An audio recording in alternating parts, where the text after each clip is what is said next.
Saludos, estimadas alumnas, estimados alumnos del CEPRAM, del curso de... Uy, no tengo que cruzarme en la cámara. Del curso de Psicología a través del arte y el humor. Bueno, les mando mis saludos, les mando saludos también de Rodrigo. Eh, Hoy estoy grabando la clase, hoy es domingo de Pascuas, 12 de abril, así que ojalá que hayan pasado una linda jornada, quienes son creyentes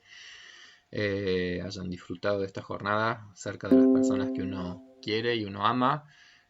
cercanía que tal vez no es física, pero ojalá que esté esa posibilidad de mantener cercanos los enlaces, los afectos, usar estas tecnologías para tratar de acompañarnos de la mejor manera posible. Así que bueno, ese es mi deseo, que se enmarca en este contexto tan singular, tan particular que todos estamos viviendo, que todos estamos atravesando y que va a ser parte de las historias que vamos a narrar de nosotros mismos dentro de un tiempo. Cuando me iba acordando de las clases pasadas y de todos los aspectos de la narrativa que fuimos explicando que incorporan nuestras historias de vida, como todos vamos a compartir ahora en esta historia de vida una narración singular respecto a lo que es esta tan particular situación de cuarentena que nos está llevando a todos a tener que hacer aprendizajes de muchas cosas para lograr la mejor adaptación que podemos a esta realidad. Bueno, nosotros la semana pasada estuvimos analizando la película Smoke, estuvimos analizando sus personajes y quedó la promesa para la semana de hoy, digamos, y para esta semana que arranca, hacer como un cierre de la segunda mitad de la película que no llegamos a compartir ni a comentar. Entonces, yo voy a retomar más o menos desde las escenas a las que habíamos llegado, y vamos a continuar entonces desde allí, ¿sí? Eh, bueno, nosotros las últimas escenas que habíamos visto justamente es la que tenían que ver con la historia de Rashid y estuvimos hablando bastante, si mal no me acuerdo, de lo que es esa tarea en la que Rashid está inmerso, que es la de reconfigurar aspectos de su propia historia de vida, de encontrarse con aspectos complejos de su pasado, de encontrar al progenitor de quien se alejó en un momento vital, por supuesto que por cuestiones del orden de la vida y las decisiones tomadas por su padre, por su progenitor, por Cyrus, y que ahora se están como reencontrando y está teniendo la posibilidad de conocerlo y de conocer una historia de vida que hay por detrás. Y en la película es muy interesante lo que va ocurriendo, que es no solamente de conocerlo, sino de tener una capacidad, este muchacho, muy indulgente, realmente muy indulgente, es decir, de poder ser muy comprensivo de algunos aspectos de la historia de vida de ese padre, ¿sí? Es decir, lejos como de ponerse en una posición de víctima, creo que ahí Rashid va demostrando realmente tener una templanza y algunas cualidades que le auguran un interesante futuro en su existencia, digamos, ¿sí? Rashid es un muchacho que desde la primera de las escenas en que aparece en la película, está cuidando de otros, está cuidando a Paul, rescatándolo de un accidente en la calle, ¿sí? Y ahora está también posibilitando algo que es limpiar algunas cosas en la casa de ese progenitor. Está realmente como posibilitando desarrollos muy interesantes en los otros personajes. Un personaje joven, Rashid, por supuesto que con todas también con sus eh, dificultades con algunos aspectos de desorientación esperables cuando uno está en los 18 19 años, y sin embargo, digamos, tiene como muchas virtudes que se empiezan como a poner en juego. En esa escena, yo les había dicho, no es casual que así como lo va conociendo a su padre, cuando ve esa historia como de reparación que ha construido, ahí nosotros habíamos dejado, él vuelve a la casa de Paul y es ahí en donde él va a buscar, como quien dice, la celebración, pasar la celebración pasar la celebración de su cumpleaños, ¿sí? Él vuelve a la casa de Paul, él lleva un obsequio en retribución al agradecimiento de que había sido el lugar en donde le habían dado cobijo, en donde le habían dado techo. Por supuesto que ya ha pasado la charla que Paul ha tenido con la tía y cuidadora de Rashid, entonces ya ahí se establece como un enlace en donde Paul se alegra de verlo, le cuenta algunas historias, le cuenta la historia. Bueno, ahí ya Paul ya sabe en qué anda metido, digamos, Rashid en términos de una temática crucial que es la cuestión de la parentalidad. Es decir, ahora ya Paul comprende más por qué no tendría que haberlo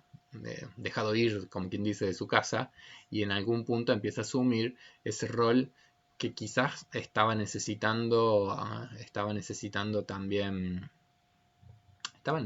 ambos, quizás. Cuando las historias se entrelazan es porque quizás hay necesidades profundas que empiezan a encontrar sus canales, de modos a veces un poco mágicos, ¿sí? Y a veces un poco misteriosos. Pero digo, ¿qué necesidades son las que quizás se están canalizando? Se están canalizando necesidades de padre de parte de Rashid y se están canalizando necesidades de ser padre de parte de Paul. No olviden ustedes que cuando muere en el accidente la mujer de Paul, ella muere embarazada. Entonces ahí no solamente ha quedado cercenada en su historia de vida, en la vida de Paul, una historia de amor, de pareja, sino que también ha quedado cercenado todo un proyecto vital que tenía que ver con la parentalidad. Proyecto que quedó duramente cercenado. Y un proyecto que seguramente ya en parte había sido soñado, o que en parte ya había sido celebrado, o que en parte ya había sido fantaseado, ¿sí? Nosotros ya hemos charlado un poco en los análisis previos eso, es decir, de qué importante que es en nuestros mundos internos, todo ese mundo también de imágenes y de fantasías que uno se ha ido construyendo y que hacen parte de nuestra subjetividad. Entonces digo, ¿cuántas cosas se nos movilizan en cada uno de nosotros con simplemente, por ejemplo, una situación de embarazo? Es decir, ya en un embarazo uno es muchísimo lo que sueña, es muchísimo lo que fantasea, es muchísimo lo que planifica, lo que anhela, lo que desea, lo que se imagina. Quizás muchísimo más grande de lo que después efectivamente en la realidad va a acontecer o lo que en la realidad va a pasar. Y en el caso de la historia de Paul, con el monto de tragedia con la cual todo ese mundo imaginativo se va a ver absolutamente destruido por el peso de la realidad. La realidad muchas veces es muchísimo más humillante de lo que uno se imagina, ¿sí? Entonces uno desde que es un niño siempre está viviendo esa distancia tan inexorable y tan gigantesca que hay entre nuestro mundo desiderativo, ese mundo de deseos que nosotros creamos y construimos y que nos armamos a nuestro gusto, y la fuerza frustrante que muchas veces la realidad nos trae, ¿sí? Entonces yo digo, quizás en ese vínculo uno empieza a percibir, y yo creo que en esa escena en donde se están reencontrando con alegría, después que se han echado también del departamento, creo que se está por dar justamente lo más potente de esa relación, que hay una cuestión de trabajo en cada uno de los personajes, de un rol, de un aspecto tan central como es la cuestión del vínculo parental, ¿sí? Es decir, del vínculo entre padre e hijo, de un vínculo que tiene que ver con un fortalecimiento y de un sentimiento de pertenencia, de orgullo y de trascendencia muy, muy significativo. Desde que cuando Rashid vuelve a este encuentro con Paul, ahí es que van a surgir una serie de historias. Fíjense qué brillante que es el director, porque en este encuentro que se está produciendo entre Rashid y Paul, en la siguiente escena nos muestran, es la escena en la que, a ver, esperen que les voy a mostrar la foto. Esa escena es una escena muy significativa en donde Ruby lo ha buscado a Oggy en dirección a que pueda reencontrarse con, eh, con esta chica que es hija de Ruby y que no es del todo seguro que sea hija también de Oggy, pero digo, ven qué brillante porque la película nos lleva entonces a ese tema central en la vida de estos personajes, que es la cuestión de la paternidad, ¿sí? De la paternidad y de la maternidad. Eh, en el auto, cuando van en el auto y Ruby lo va llevando y lo va conduciendo a Oggy a que conozca a esta muchacha, y que Oggy ni siquiera tiene la certeza de que efectivamente él sea el padre de esta muchacha, eh, ahí también hay una confesión de parte de Ruby, que es que ella hasta ese momento hasta ese momento ella siempre había creído que iba a poder hacerlo muy bien y poder hacerlo sola, ¿sí? Es decir, que en ella hay como también un reconocimiento de qué significativo que puede ser en las tareas parentales, es decir, en esto de guiar y acompañar a otros, y en esto pasa mucho con los hijos, es decir, qué necesidad también tenemos de otras personas en la compañía para ese proceso. No hay proceso más complejo, no hay proceso más desafiante que la crianza de los hijos y que las crianzas en soledades, ¿sí? Eh, ¿Por qué? Porque es una tarea realmente muy ardua la crianza. Guiar y acompañar a alguien en su desarrollo. Guiar, acompañar a los hijos es una tarea muy difícil. No es casual que la familia siga siendo, es decir, la organización familiar siga siendo algo muy apetecido por la mayoría de las personas como forma de encuentro, como forma de engranaje para la vida y la convivencia y la resolución de muchas de las dificultades que la vida trae y llevar adelante vidas familiares, mamás solas o padres solos, es decir, efectivamente tienen como una dificultad enorme. Con eso yo no estoy diciendo, no estoy haciendo una apología de la familia tipo, sino que estoy diciendo que son tareas distintas las del amor de pareja, que muchas veces se producen desencuentros, con respecto a lo que son las tareas del amor intergeneracional. Es decir, la parentalidad, las tareas de guiar y acompañar a las generaciones más jóvenes, es una tarea que yo diría que es como de mayor trascendencia, de mayor complejidad, eh, y de mayor, a ver, como que toca fibras muy intensas en las personas porque hay algo del orden de lo narcisístico que se está poniendo también en ellos. Y el monto de sufrimiento que por ahí deviene de los vínculos intergeneracionales puede ser incluso mayor que el monto de sufrimiento que viene de los vínculos de pareja, ¿sí? Es decir, Ruby, y está dolida por una historia de amor, pero hasta en esa historia de amor que siente por Oggy, hasta puede seguir encontrando y rescatando puntos muy, muy interesantes, aún habiendo ya un distanciamiento que los ha separado, ¿sí? Pero lo que se juega en la relación de ella con su hija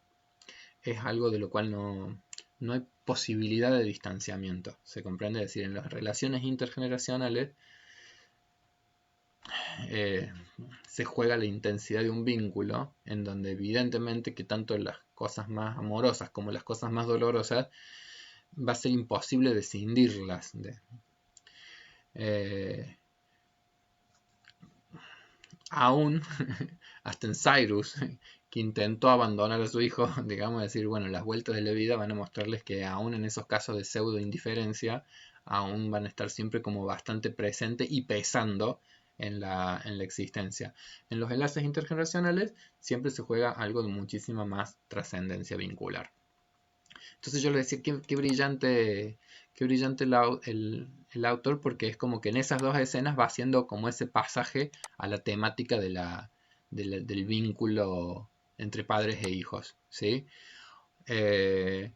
Cuando Paul está charlando con Rashid, ahí él narra una historia, la historia de los esquiadores, del esquiador que quedó sepultado en una avalancha y que no lo encontraron y que pasó el tiempo y que de repente su hijo había crecido y que su hijo lo ve y lo ve a su padre y resulta que él ya es el padre está como congelado y él ya es más grande que su propio padre. Qué linda historia y qué metafórica un poco de lo que también Rashid está viviendo con su propio padre. Es decir, quizás Rashid ya se está transformando en un hombre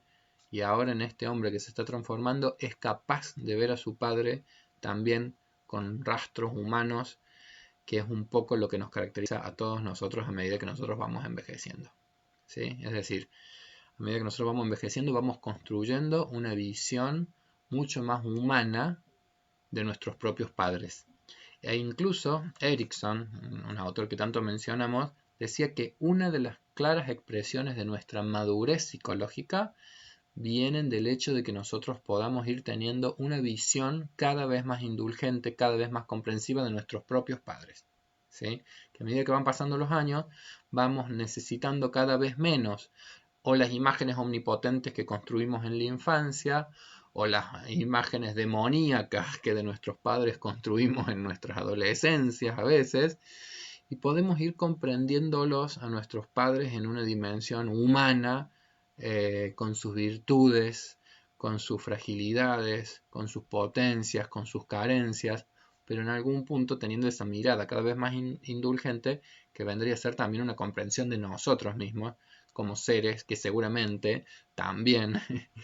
como padres habremos metido la pata, como amigos habremos fracasado en algunas cosas, como amantes también habremos tenido nuestra flaqueza, es decir, poder todas esas dimensiones que implica también ir siendo más comprensivo de los otros y de nosotros mismos, como quien dice. Entonces, en todas esas historias va apareciendo la paternidad como elemento central y como pasaje hacia la vida adulta. Bueno, ahí Paul en esa escena ya lo celebra, lo festeja a Rashid. Aparece por supuesto cuestiones que son del orden del amor. Hay una escena muy linda en donde ya están todos celebrando el cumpleaños. Rashid ya ha conquistado, bueno, ha conquistado, está en la tarea de conquistar. Y en esa misma escena es donde Paul le pide también ayuda a su amigo para darle trabajo, y es como una escenita en donde se va viendo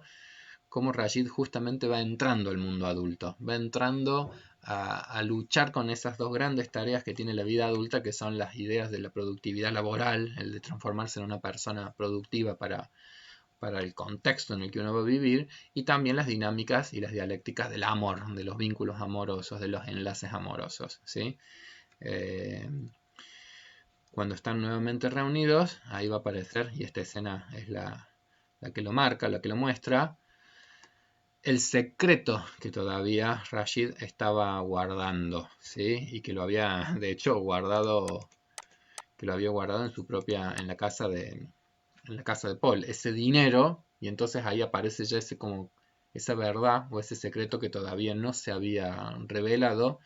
y que tiene que ver con el orden de la responsabilidad. Es decir, qué hacer con esto que ha tomado en ese, bueno, cuando narra en ese encuentro y en ese atropello en el banco y los ladrones y el hecho de que ahora él ya no puede volver y que tampoco quiere, no sabe qué hacer, si devolver el dinero o no devolver el dinero. Y entonces ahí aparece la emergencia de ese secreto. Y no solamente aparece la emergencia de ese secreto, sino que, bueno, de nuevo, ahí también es Paul el que en una posición parental le está diciendo, bueno, pero de esto tenés que ver cómo resolverlo. Y le da un consejo bien concreto, que es, te vas, buscas a esta persona, le devolves ese dinero, y quizás así, con esa devolución del dinero, las cosas logren reencontrar su curso. Por supuesto que en las próximas escenas en la película eso no es posible, no se da, porque acontece una nueva tragedia.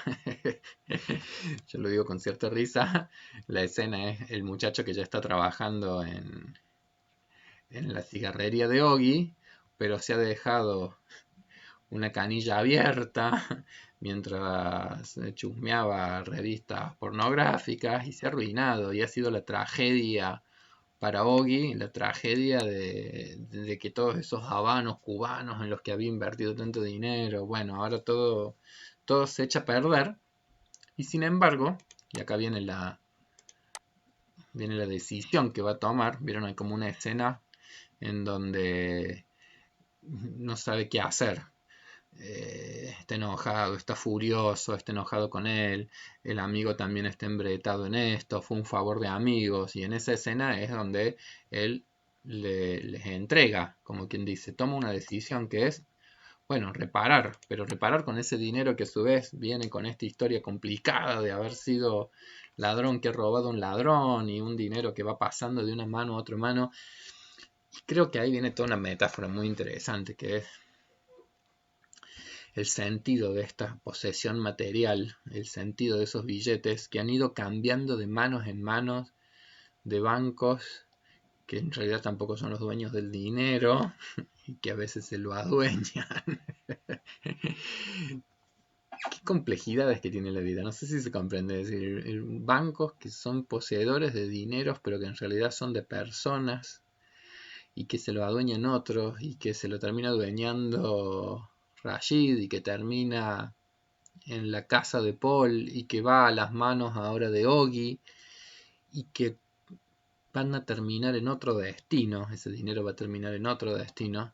y ahí uno empieza a ver de qué se trata la vida en esto de la circulación y de la creación y de los pasajes y de los sentidos que se van, como quien dice, moviendo. En estos momentos de cuarentena realmente es cuando uno con más claridad ve qué interactivo que es la condición humana, qué necesario que es para la comunicación humana el encuentro y el pasaje y el movimiento y la circulación de las cosas, y cómo realmente estamos ante la tragedia de ver cómo lograr frenar esa necesidad tan humana de conectar, de comunicar, de intercambiar para cuidarnos. Es decir, obviamente que tiene un sentido en este momento, pero bueno, en esa escena es como que Rashid ha tomado también esa decisión de que sí, el dinero tiene un sentido y es reparar el daño, aun cuando ese daño no ha sido intencional. Porque fue un acto de torpeza, fue un acto inintencionado, pero en algún punto esa como virtud de Don Rashid es justamente la de poder asumir la responsabilidad de los actos, aun cuando esos actos no hayan sido malintencionados, que es lo que por supuesto puede hacer que un vínculo se preserve. Si el acto hubiese sido malintencionado, no hay posibilidad de que un vínculo perdure. Cuando los actos no han sido malintencionados, sino que a veces son el producto de la torpeza, de la incompetencia o de la impotencia o de las imposibilidades, creo que ahí tenemos sí el margen para que un vínculo pueda conservarse o pueda preservarse, ¿sí? Esa escena a mí me parece hermosa, digo, porque los dos más adultos están ahí viendo y también descubriendo cómo bien intencionadamente han tratado de guiarlo, han tratado de acompañarlo, han tratado de cuidarlo, y aún cuando bien intencionadamente uno hace todas esas cosas, igualmente puede haber torpezas, puede haber macanas, puede haber errores, pero el muchacho también les da esta eh, alegría de mostrarse como alguien que está deseoso de tratar de asumir cierta responsabilidad.